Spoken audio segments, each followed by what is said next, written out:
Agora, muita atenção nas competências do STF e do STJ para julgar recurso extraordinário e recurso especial, respectivamente. O STF vai poder julgar mediante recurso extraordinário causas decididas em única ou última instância, quando a decisão recorrida, e o STJ vai julgar em recurso especial causas decididas em única ou última instância pelos TRFs ou TJs, quando a decisão recorrida. Então, observe que para ter recurso especial para o STJ tem que ser de decisão do TRF ou do TJ. Já para o STF, a Constituição não limita. A Constituição não diz de quem que tem que ser. O que a gente vai ver é que só vai caber recurso extraordinário se não couber outro tipo de recurso. Então, provavelmente vai ser uma decisão de tribunal e que não tem mais nenhum recurso cabível, aí pode ser usado o recurso extraordinário. Quando? Quando a decisão recorrida contrariar dispositivo desta Constituição.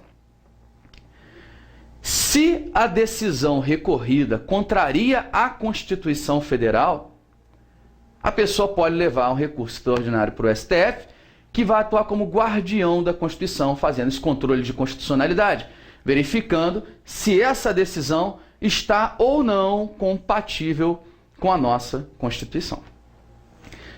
Se a decisão contrariar um tratado ou lei federal ou negar-lhes vigência, se a decisão contrariar um tratado internacional que tem o status de uma norma federal, ou uma lei federal, ou negar vigência ao tratado ou lei federal, teremos um recurso especial para o Superior Tribunal de Justiça. E aqui um detalhe, que ainda eu não vi ser cobrado em prova. Aqui fala contrariar tratado. O tratado internacional, se ele for aprovado pelo mesmo procedimento das emendas, ele tem força de norma constitucional. E aí é como se fosse Constituição. E seja recurso extraordinário. Se for violado o tratado internacional, que tem força de emenda constitucional, que é o Tratado sobre Direitos Humanos, aprovado na forma do artigo 5º, parágrafo 3º. Esse tratado aqui seria um tratado que não tem a força de emenda constitucional. Então, contrariando o tratado ou lei federal, ou negando vigência ao tratado ou à lei federal, essa decisão pode ser objeto de um recurso especial para o STJ, que vai atuar na defesa do ordenamento jurídico federal, defendendo essas normas federais, vendo se essa decisão realmente contrariou, se essa decisão realmente negou vigência injustamente, incorretamente, e aí pode reformar essa decisão no recurso especial. No recurso extraordinário, o STF pode julgar uma causa, uma decisão que contraria a Constituição, recurso dessa decisão, e também pode julgar em recurso extraordinário a causa decidida em única ou última instância quando a decisão recorrida declarar a inconstitucionalidade de um tratado ou lei federal. Se a decisão declarou a inconstitucionalidade de um tratado ou lei federal, essa decisão está dizendo o seguinte: esse tratado ou essa lei fere a Constituição Federal. Então vai ser levado o recurso ao Supremo para que o Supremo de fato verifique se esse tratado ou lei é ou não inconstitucional. E como envolve controle de constitucionalidade, verificação de compatibilidade com a Constituição Federal, nós temos aqui uma competência do Supremo Tribunal Federal. Então o que você tem que tomar cuidado aqui é com as palavras-chave: Constituição, inconstitucionalidade, aí é o Supremo Tribunal Federal que aprecia. Ok? Agora, se a decisão contrariou um tratado ou uma lei federal, aí já é o STJ no recurso especial. Vou pular essa daqui e vou direto para a linha C. Se a decisão recorrida der à lei federal interpretação divergente da que lhe haja atribuído outro tribunal.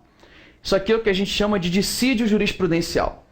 O dissídio jurisprudencial é um conflito entre a jurisprudência de um tribunal e de outro. Um tribunal entendeu de uma forma e outro tribunal interpretou a lei federal de outra maneira.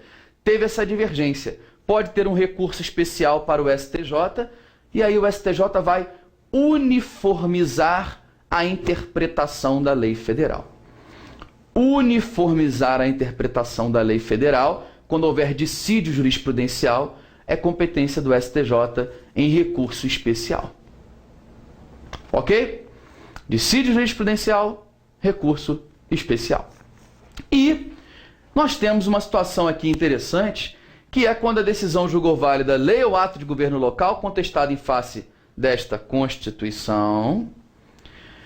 Quando a decisão julgar válida lei local contestada em face de lei federal, então aqui a gente tem lei local e lei federal, STF, ou quando a decisão julgar válido ato de governo local contestado em face de lei federal. Na linha A, nas alíneas A, B e C, nós temos Constituição, inconstitucionalidade, Constituição, beleza, dá para matar que é do STF. Mas aqui na linha D, não tem a palavrinha Constituição. Fala em lei local e lei federal. E aí, por que que isso é causa de recurso extraordinário e não de recurso especial? Pois é, essa é uma situação que tem caído em prova e que muita gente erra. Muito candidato erra, vacila, porque não entende como é que funciona essa parte do recurso extraordinário, do recurso especial. E para mostrar para você, e você entender, que se você tentar só decorar, você acaba confundindo na hora da prova. Então vamos tentar entender o porquê dessa situação e o que quer dizer essas duas alíneas. Bom, o Supremo diz o seguinte: vai caber um recurso de uma decisão que julgou válida uma lei local ou um ato de governo local, contestado em face de alguma coisa. Ou como assim contestado em face de alguma coisa? Bom, primeiro, vamos ver aqui no ordenamento jurídico, vamos relembrar onde é que estão situadas as leis, a Constituição e os atos. Os atos de governo se submetem ao princípio da legalidade. Os governantes têm que agir conforme a lei. Então não podem contrariar a lei e nem a Constituição. Se o ato contraria a lei, o ato é ilegal. Se o ato contraria a Constituição, é inconstitucional. Se a lei contraria a Constituição, é inconstitucional. E se a lei contraria a lei? Ora, lei contraria a lei, aí a gente tem que ver o seguinte: uma lei mais nova pode revogar a anterior, se for do mesmo ente federativo. Agora, se é uma lei da União com uma lei do Estado, tem que ver de quem é a competência para tratar do assunto. Pode prevalecer uma lei ou outra. A gente vai ter que ver as regras de competência. Regras de competência essas definidas na Constituição, que é a Constituição que diz o que cabe à União, ao Estado, ao Distrito Federal e aos municípios legislar sobre. Mas vamos lá, vamos por partes. Vamos trabalhar com um exemplo. Imaginem que uma lei estadual traga para a empregada doméstica o direito de receber horas extras. Ora, lei estadual legislando sobre o direito do trabalho, artigo 22, inciso 1, fala que direito do trabalho é competência da União. Não poderia a lei fazer isso. Então, a princípio, essa lei seria inconstitucional. Mas ela foi feita dizendo que a empregada doméstica tem direito à hora extra.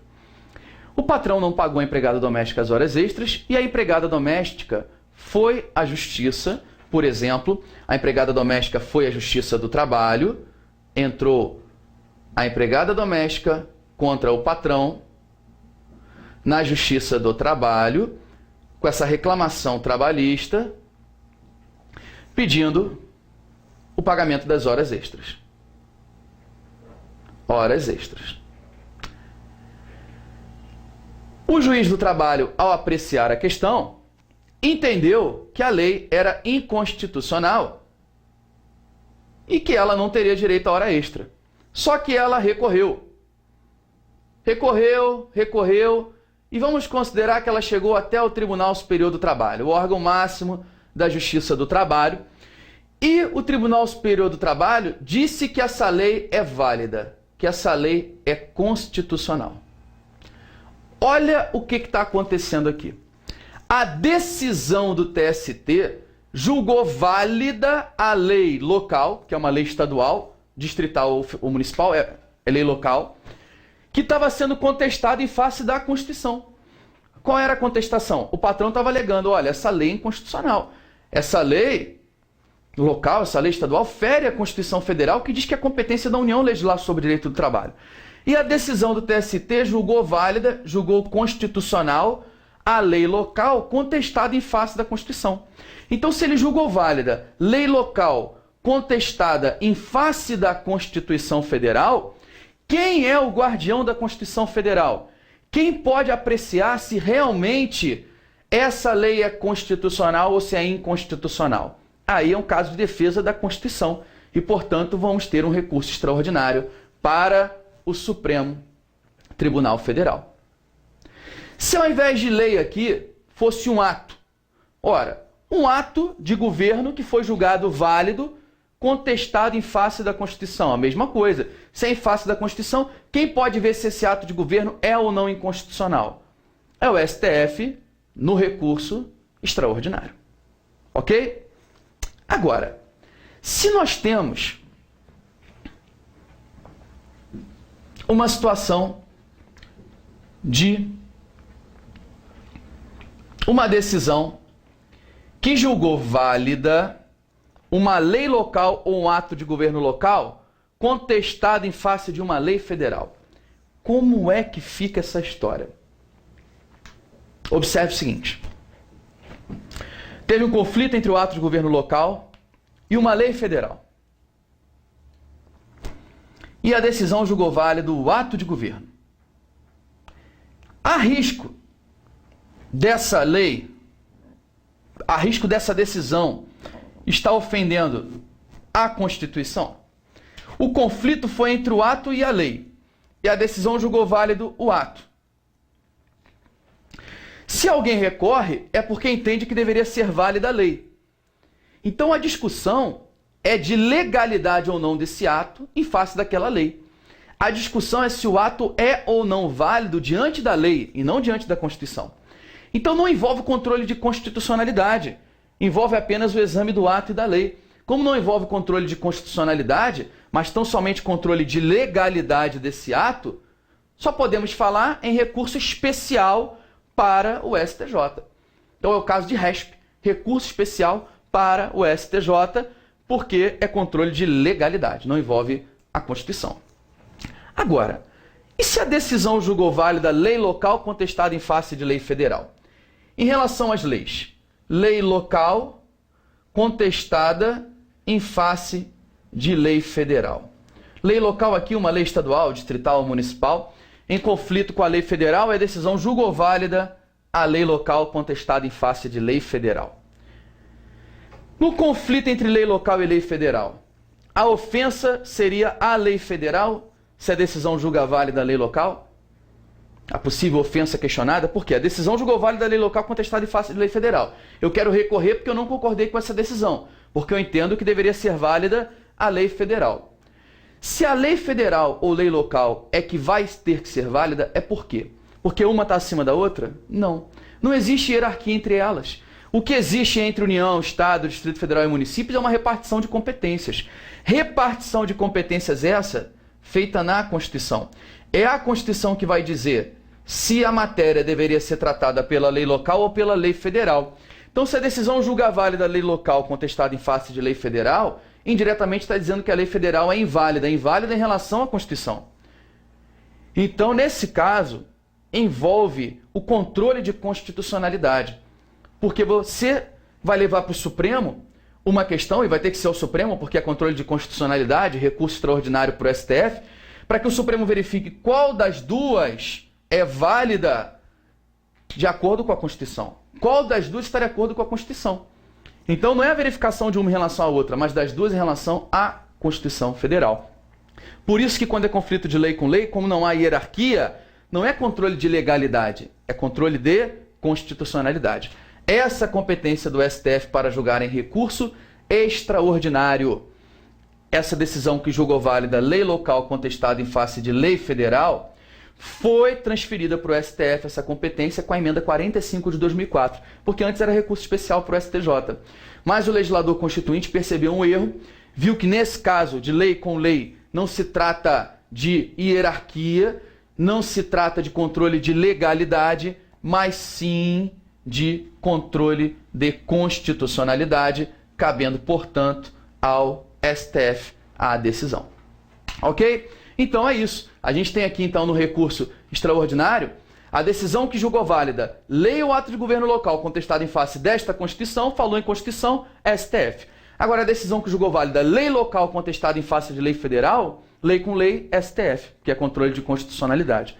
Agora, a decisão que julgou válido um ato de governo local contestado em face de lei federal, aí ato com a lei, tem hierarquia, controle de legalidade, não há que se falar em recurso extraordinário, mas tão somente um recurso especial. Tá certo? Cuidado com esses detalhes, que são importantes. Agora, nós vamos falar um pouquinho mais sobre o recurso extraordinário e sobre o recurso especial. O recurso extraordinário, como já vimos, é um mecanismo processual que visa levar ao Supremo Tribunal Federal a análise de questões constitucionais importantes sobre determinadas situações concretas. Então você vai ao Supremo levar para ele a análise de uma causa que envolva a Constituição. Só que tem alguns requisitos, alguns pressupostos para que a gente possa entrar com recurso extraordinário. Que requisitos são esses de admissibilidade? Bom, quando você entra com recurso, você vai ter que interpor esse recurso no tribunal de origem para que ele encaminhe para o tribunal de destino. Por exemplo, se você quer recorrer de uma decisão do TST para o STF, num recurso extraordinário, você vai entrar com o recurso no TST pedindo que ele mande para o STF. Então nós temos o tribunal ACO e o tribunal ad quem? O tribunal ACO é o tribunal de origem. E o tribunal ad quem é o tribunal de destino desse recurso. No caso do recurso extraordinário, o tribunal ad quem é o Supremo Tribunal Federal. O tribunal ACO pode ser um tribunal que, em única ou última instância, julgou a causa quando não cabia nenhum outro recurso ordinário na justiça de origem.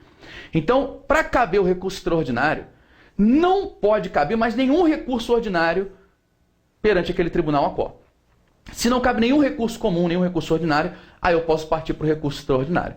Então, mesmo que uma decisão do TRT contrariou a Constituição, eu já posso entrar direto com recurso extraordinário no STF? Se couber recurso daquela decisão do TRT para o TST, primeiro eu tenho que recorrer para o TST, mesmo que a causa contraria a Constituição, para só depois ir ao Supremo Tribunal Federal. E quem vai fazer a análise desses requisitos de admissibilidade? A princípio é o Tribunal ACO e depois o Tribunal ad quem. Os dois fazem o juízo de admissibilidade do recurso.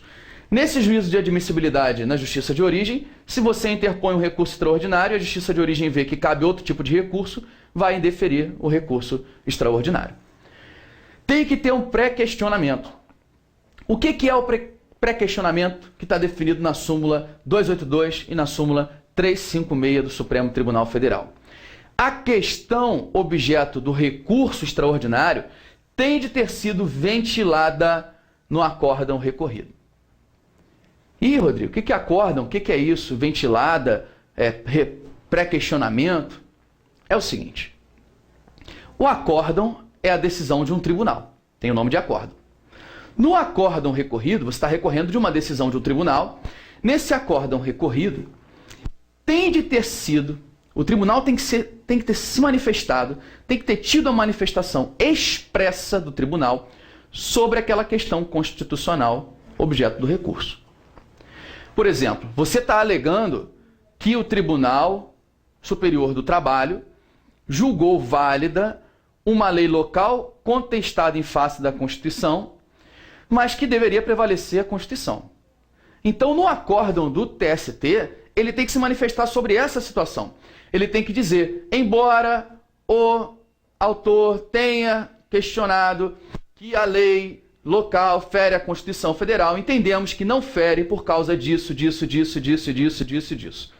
Se na decisão recorrida não tiver, se no acórdão que você quer recorrer não tiver essas informações, o tribunal não tiver se manifestado, se ele tiver sido omisso quanto a essas questões, você vai ter que apresentar embargos de declaração. Esses embargos de declaração você interpõe você apresenta ao próprio tribunal, o tribunal ACO mesmo, pedindo que ele se manifeste sobre aquela questão que vai ser objeto do recurso extraordinário. Então, o pré-questionamento é ou o tribunal já ter se manifestado ou você pré-questionar.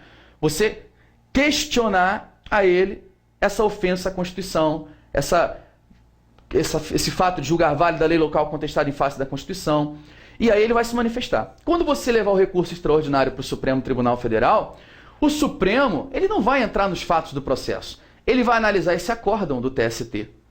Ele vai analisar qual foi a controvérsia constitucional e qual foi o fundamento que o TST usou para decidir que era válida a lei local contestada em face da lei federal. E o Supremo vai analisar tão somente a questão jurídica. Ora, a decisão do TST foi acertada ou desacertada por causa disso e disso e disso. mandando reformar essa decisão. Então, no recurso extraordinário é importante o pré-questionamento, porque o Supremo não vai descer para analisar os autos do processo. Basicamente, ele vai analisar o acórdão recorrido. A mesma coisa, tá, que o STF vai fazer, o STJ também vai fazer em relação ao recurso especial. Também, para o STJ também, não pode caber nenhum outro recurso ordinário para ter recurso especial, tem que ter o pré-questionamento também. E, no caso do recurso extraordinário, tem que ter uma ofensa direta, frontal, à Constituição Federal. Se, por exemplo, a decisão viola a Constituição, mas antes de violar a Constituição, ela viola uma lei, e aí para entrar com o recurso extraordinário, você vai ter que demonstrar que viola a Constituição porque viola a lei e aquela lei está de acordo com a Constituição. Se tiver que examinar a ofensa a uma lei antes de ofender a Constituição, não cabe o recurso extraordinário. Porque senão a ofensa à Constituição vai ser indireta, vai ser reflexa. Então só cabe recurso extraordinário quando a ofensa é direta, frontal à Constituição. Esses requisitos são mais cobrados para o pessoal de nível superior.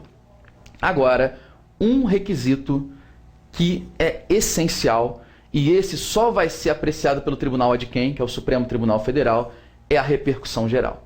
A repercussão geral foi incluída na Constituição Federal pela emenda 45 de 2004 para reafirmar o papel do Supremo Tribunal Federal como guardião da Constituição e não como uma mera instância recursal. Para evitar que cheguem ao Supremo Tribunal Federal recursos extraordinários sobre questões absurdamente irrelevantes para a sociedade. Então, o Supremo Tribunal Federal, ele só vai receber o recurso extraordinário se for demonstrada a repercussão geral das questões constitucionais discutidas no caso. Então, veja o que diz a Constituição. No recurso extraordinário, o recorrente deverá demonstrar a repercussão geral das questões constitucionais discutidas no caso, nos termos da lei, que é a Lei 11.418, a fim de que o STF, com exclusividade, examine a admissão do recurso. Então é o STF com exclusividade que vai examinar se tem ou não repercussão geral para fins de recebimento ou recusa do recurso extraordinário. Então o Tribunal ACO, ele só examina a questão do pré-questionamento, do recurso, não cabe recurso ordinário, ofensa direta à Constituição. Agora vai ser o Tribunal ad quem, vai ser o STF que vai verificar se tem ou não repercussão geral. Então ele vai examinar a admissão do recurso, somente podendo recusá-lo por decisão de 2/3 dos seus membros. Se o STF tem 11 ministros, 2/3, 8. Então tem que ter voto de 8 ministros do STF para recusar a repercussão geral a um recurso extraordinário. Mas pode recusar? Pode. Se você entrar no site do Supremo Tribunal Federal, já tem um documento feito pelo Supremo de vários casos em que ele aceitou a repercussão geral e que ele rejeitou a repercussão geral. Para efeito da repercussão geral, o que o Supremo vai analisar? Se a questão é relevante ou não, se não for relevante, né, não tem repercussão geral. Se existe ou não uma questão relevante do ponto de vista econômico, político, social ou jurídico, que ultrapasse os interesses subjetivos da causa. Tem que ser uma questão jurídica relevante que não se limite àquela causa. Se o Supremo se manifestando só vai refletir para aquelas pessoas e nenhum outro caso parecido poderia acontecer no país, ou pouquíssimos casos, não faz sentido que o Supremo analise essa questão. É importante que o Supremo se manifeste sobre aquelas questões relevantes para a nação, para a sociedade, questões relevantes do ponto de vista econômico, político, social ou jurídico. Por exemplo, um candidato aprovado dentro do número de vagas tem direito à nomeação no concurso público? Essa é uma questão controvertida e que foi objeto de um recurso extraordinário e está pendente de julgamento no STF. Já teve até decisões anteriores, não em recurso extraordinário, mas em casos concretos que o Supremo, antes de ter essa repercussão geral, o Supremo entendeu que, em alguns casos, que o candidato aprovado dentro do número de vagas tinha expectativa de direito, e em outro, a decisão mais recente, que tinha direito à nomeação. Mas, no ano passado, o Supremo recebeu um recurso extraordinário, entendendo que tinha repercussão geral. Por quê? Porque se o Supremo diz, o candidato aprovado dentro do número de vagas tem direito à nomeação, várias outras pessoas que estejam na mesma situação vão querer entrar na justiça para serem nomeadas. Então vai gerar uma repercussão geral do ponto de vista social, vai gerar uma repercussão geral do ponto de vista jurídico. Vai obrigar os outros tribunais a seguir esse entendimento do Supremo? Não. O Supremo, ao julgar, ele está julgando num caso concreto e só vale naquele caso concreto, quando ele julga o recurso extraordinário. Mas já é uma orientação para os outros tribunais. Até porque vai haver repercussão geral sempre que o recurso impugnar decisão contrária à súmula ou jurisprudência dominante do tribunal. Então, se há um assunto que o Supremo Tribunal Federal já fez uma súmula, depois de reiteradas decisões sobre o assunto, ele editou uma súmula, ou já tem uma jurisprudência dominante do STF, vai sempre ter repercussão geral. Isso significa que, se outras pessoas quiserem recorrer naquela mesma situação, o Supremo vai admitir o recurso extraordinário. Então a Justiça de origem já sabe, pô, se eu decidir assim, vai caber recurso extraordinário para o Supremo e o Supremo vai acabar mudando minha decisão. Então eu vou decidir logo conforme o Supremo. Então gera uma tendência dos outros tribunais e juízes de seguirem o entendimento do Supremo Tribunal Federal.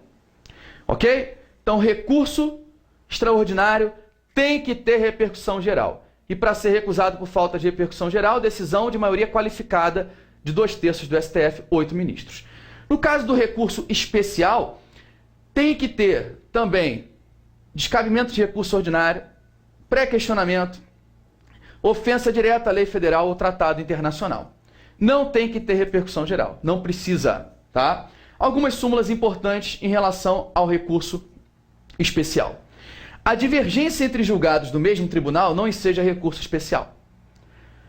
O dissídio jurisprudencial tem que ser entre tribunais diferentes. Se um tribunal decidiu uma coisa de uma forma, outra coisa de outra, não cabe recurso especial para o STJ. Não se conhece do recurso especial pela divergência quando a orientação do tribunal, do STJ, se firmou no mesmo sentido da decisão recorrida.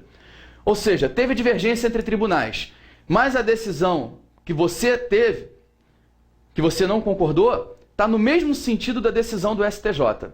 Então você não tem como entrar com recurso especial, porque o STJ já firmou o entendimento daquela forma. E aí você vai recorrer para quê? Não vai ter procedência.